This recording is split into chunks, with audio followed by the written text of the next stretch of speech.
ओम शांति। ओम शांति। ओम शांति। आज बाबा कह रहे हैं कि आप सभी दिल खुश रहते हो, हमेशा खुश रहते हो ना दिल से। कभी कोई सेवाधारी रोते तो नहीं? मन में भी रोना होता है ना। सिर्फ बाबा ये भी कह रहा है कि ऐसे नहीं कि आँख से नहीं रो रहे हैं तो रोना नहीं, सिर्फ आँखों का ही नहीं तो रोने वाले तो नहीं हो ना। चेकिंग करो, मन से तो नहीं रो रहे हैं। तो बाबा कैसा कैसा रोना वो भी बता रहा। अच्छा, शिकायत करने वाले हो क्या? बाप के आगे शिकायत करते हो, ऐसा मेरे साथ क्यों होता है, मेरा ही पार्ट ऐसा क्यों लिखे है बाबा? मेरा ही पार्ट ऐसा क्यों, मेरे ही संस्कार ऐसे क्यों, है ना। देखिए अब तो समझ में आता है ना। अब जब जब प्रॉब्लम आ रहा है, परिस्थिति आ रहा है, हम ये नहीं कह रहे कि भगवान कुछ दे रहा है, सो समझिएगा, है ना। कि हम ये नहीं कह रहे हैं कि ये क्यों हो रहा है, मतलब कोई गलत कर दिया मेरे साथ वो कर रहा है, ऐसा भी नहीं। गुस्सा भी आ रहा है तो हम अपना क्या सोच रहे हैं, मेरा संस्कार ऐसा क्यों है कि हमको गुस्सा आ रहा है। यानी अपने पर अटेंशन जा रहा है कि मैं ऐसी क्यों हूँ, मुझे ठीक होना चाहिए था। सबसे मेन प्रॉब्लम यही है, सबसे मेन चीज़ को इसी को पकड़ना है। ये आ गया तभी हम ठीक भी होंगे। इसीलिए क्या आता है अब कि मैं ऐसी क्यों हूँ। अब ये आता है मुझे ऐसा क्यों बना दिया गया है, सो नहीं आना चाहिए। लेकिन बाबा कह रहा है अब ये सब क्वेश्चन उठता है, मेरा ही ऐसा संस्कार क्यों। सबका संस्कार तो बड़ा अच्छा दिखते, लेकिन अपना दोष दिखा ना कि मेरा संस्कार बुरा है। तो मेरे को ही ऐसे जिज्ञासी क्यों मिले, या मेरे को ही ऐसा देश क्यों मिला है, मतलब जिस जगह सेवा करने के लिए मिला है वो जगह पे हम संतुष्ट नहीं है। या हम, ये सब तो हो गया समर्पित बहनों के लिए। हम बहनों के लिए क्या है, हम माताओं के लिए क्या है कि ऐसा घर में ही मेरा शादी क्यों हो गया जहाँ इतना बंधन है, हमको इतना क्यों करना पड़ता है, इतना झेलना क्यों पड़ता है। तो ऐसी शिकायत करने वाले तो नहीं हो ना। अपनी चेकिंग करो, ऐसी शिकायत करने वाले तो नहीं। शिकायत माना भक्ति का अंश। शिकायत भक्ति में क्या करते थे, मंदिरों में जा करके शिकायत ही तो करते थे, शिकायती राम बन गए थे, बस केवल शिकायत करते थे। कैसा भी हो, लेकिन परिवर्तन करना यह सेवाधारियों का विशेष कर्तव्य है ना। कोई कैसा भी है, कैसा भी माहौल है, उसको परिवर्तन करके हम अपने सेवा लायक। बाबा क्या बोला, कलराठी से कलराठी जमीन को भी बदल देना है। साइंस के द्वारा कलराठी जमीन यानी बंजर जमीन को कैसा कर दिया जा रहा है, जहाँ फिर उपजाऊ कर दिया जा रहा है। साइंस में इतना ताकत है, तो साइलेंस में कितना ताकत होना चाहिए ना। कि कलराठी से कलराठी जमीन यानी कैसा भी मन बुद्धि संस्कार वाले लोग हो, वहाँ भी जाकर हम बाबा का झंडा गाड़ दें। चाहे देश है, चाहे जिज्ञासु है, चाहे अपने संस्कार हैं, चाहे साथी हैं, शिकायत के बजाय क्या करना है, परिवर्तन को कार्य में लगा। शिकायत नहीं करना है, ऐसा क्यों हो रहा है, मुझे ही ऐसे लोग क्यों मिले हैं, कोई क्वेश्चन नहीं। सेवाधारी कभी भी दूसरों की कमजोरी को नहीं देखो। बाबा ने सेवा के निमित्त चुना है, हमें कोई किसी के प्रति कोई कमजोर है ये नहीं देखना है। कमजोरी तो हम सब में था, तो बाबा ने हमें छोड़ा कि हमें कमजोरी से हम निकाल कर शक्तिशाली बनाए। अगर दूसरे की कमजोरी को देखा तो स्वयं भी कमजोर हो जाए, है ना। इसीलिए बाबा क्या कहता है, गुणों को देखने के लिए। इसलिए सदा हर एक की विशेषता को देखो, उसमें विशेषता क्या है। तो हम लोग क्या देखते हैं, क्योंकि आदत क्या पड़ा हुआ है ना, तमो प्रधान समय है, किस चीज़ पे ज़्यादा ध्यान जाएगा। जैसे एक पेंटिंग बनाया, एक पेंटर क्या बोला, कुछ उसमें नहीं किया था, एक सफ़ेद ये था, पेज था, और पूरा पेंटिंग में सफ़ेद पेज ही था, उसमें एक बिंदु डाल दिया, बोला इसमें क्या है, इसमें क्या त्रुटि है जो दिखाना है ना।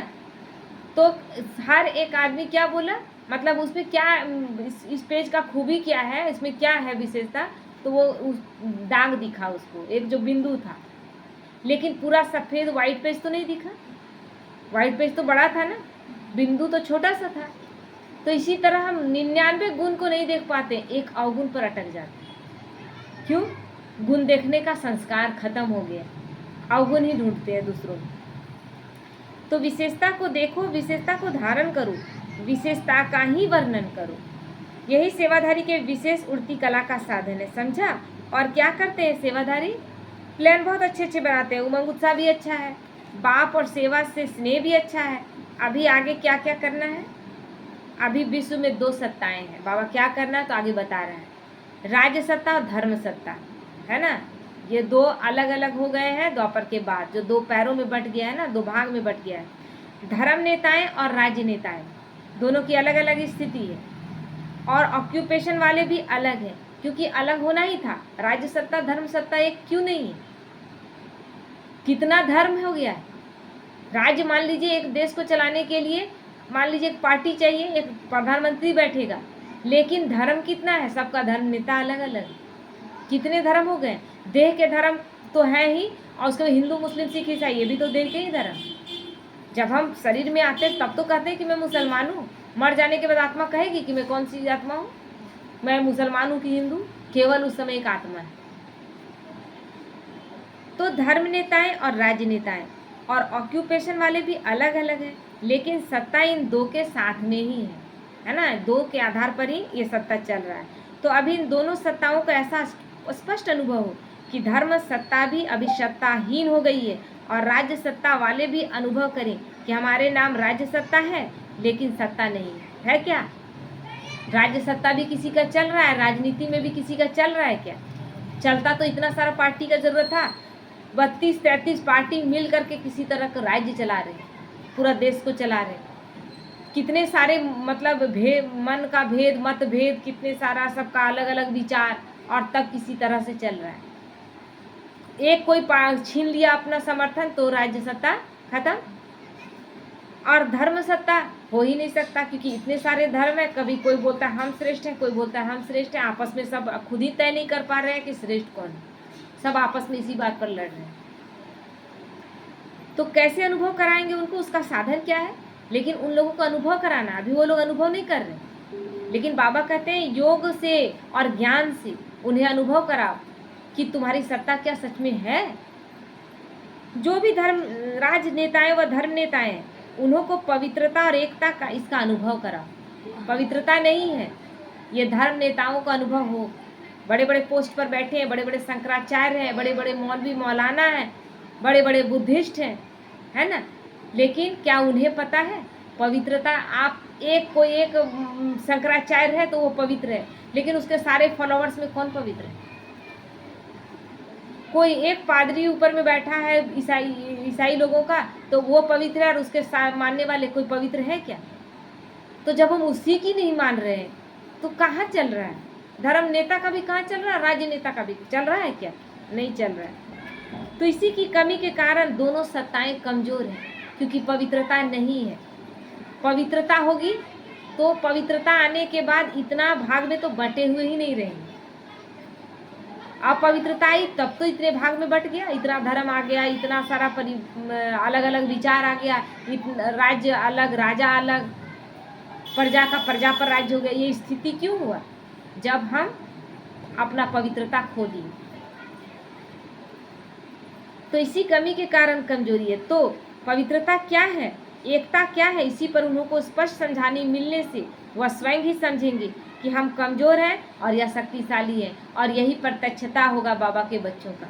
एक समय ऐसा आएगा कि ब्रह्मा कुमारी से ही सहायता मांगा जाएगा, स्थिति सुधारा जा सके। इसी के लिए विशेष मनन करो। धर्म सत्ताहीन बनाने का विशेष तरीका है पवित्रता को सिद्ध करना। अभी तो सब आडंबर में, शंकराचार्य बोल रहे हैं मेरा धर्म सबसे श्रेष्ठ है। सब अपने अपने धर्म के जगह में बैठे हुए हैं, यहाँ तक कि हिंसा तक करा दे रहे हैं, है ना। क्या धर्म हिंसा का सपोर्ट करता है? कोई भी धर्म किसी को मारने का, किसी के साथ गलत करने का, ये सपोर्ट तो करता ही नहीं है। लेकिन अभी हम ऐसा बिखरे हुए हैं अपवित्रता के कारण, क्योंकि पवित्रता है ही नहीं, केवल एक जिद है कि मेरा धर्म श्रेष्ठ है। तो कमजोर अंदर से अपने कमजोर है, इसीलिए तो चिल्ला रहे हैं ना, इसीलिए एक दूसरे को मार रहे हैं। अपना मैं बलशाली हूँ ये सिद्ध करने के लिए हम दूसरे को मार कर, धमका कर, उसको जला कर, उसके साथ गलत करके उसको नीचे करना चाहते हैं। क्या हुआ? अंग्रेज आया तो अंग्रेज हिंदुओं को नीचे करने के लिए बहुत अत्याचार किया। मुस्लिम आया वही काम किया, जबरदस्ती मुस्लिम बना लिया। इतना कष्ट देता था कि तुम इस धर्म को मान ही लो। लेकिन आप जबरदस्ती जिस जिसको मनवाएं, क्या अंदर से उस धर्म को स्वीकार कभी आत्मा कर पाएगी? तो ये चीज़ें समझने की है। तो इसीलिए पवित्रता, क्योंकि पवित्रता नहीं थी। जब पवित्रता, हम सतयुग त्रेता में कोई और धर्म का व्याख्या है? सतयुग त्रेता में पवित्रता है। द्वापर के बाद जैसे ही हम अपवित्र होते हैं, जैसे हम विकारों में गिरते हैं, सब कुछ बंटने लगता है। परिवार, धर्म, विचार सब कुछ बट गया, कई कई भागों में बट गया। और अब अपवित्रता है और हम बात करें धर्म की तो कोई सुनेगा? इसीलिए किसी में अब शक्ति नहीं रह गई है, केवल खोखले नारे हैं, केवल खोखला बात है, और उसका असर किसी में कुछ भी नहीं हो रहा है। और राज्य सत्ता वालों के आगे एकता को सिद्ध करना है कि आप में एकता है। कहाँ एकता है? आज बाबा के बच्चे कहीं भी हैं, ब्राह्मण परिवार 140 देशों में हैं, लेकिन सब एक सूत्र में है ना कि हम बाबा के बच्चे हैं। ये चीज़ कहाँ कोई ला पाया था? आज तक कोई राजनेता नहीं ला पाया, कोई धर्म नेता कहाँ एक सूत्र में किसी को ला पाया है क्या? गुट बनाकर अलग अलग आप एकता बना रहे हैं, लेकिन बाबा के बच्चे तो कह रहे हैं कि पूरे विश्व की आत्माएं भगवान के बच्चे, किसी के साथ भी नफरत और घृणा नहीं। तो इस टॉपिक पर मनन करो, प्लान बनाओ और उन्हों तक पहुंचाओ कि ऐसा किया जा सकता है। जब आज 140 देशों में बाबा का ज्ञान चल रहा है, चाहे वो हिंदू हो, मुस्लिम हो, सिख हो, ईसाई हो, किसी भी धर्म के मानने वाले हो, जिन्हें पहचान में आ गया कि सबका मालिक एक है, वो एक झंडे के तले आ रहे हैं ना। कैसे आ रहे हैं? हम तो नहीं कोई लड़ाई झगड़ा करने जा रहे हैं। बाबा के बच्चे क्या शस्त्र लेकर जा रहे हैं? क्या प्रलोभन दे रहे हैं? कुछ नहीं, केवल और केवल क्या? योग और ज्ञान, बस, और कुछ नहीं।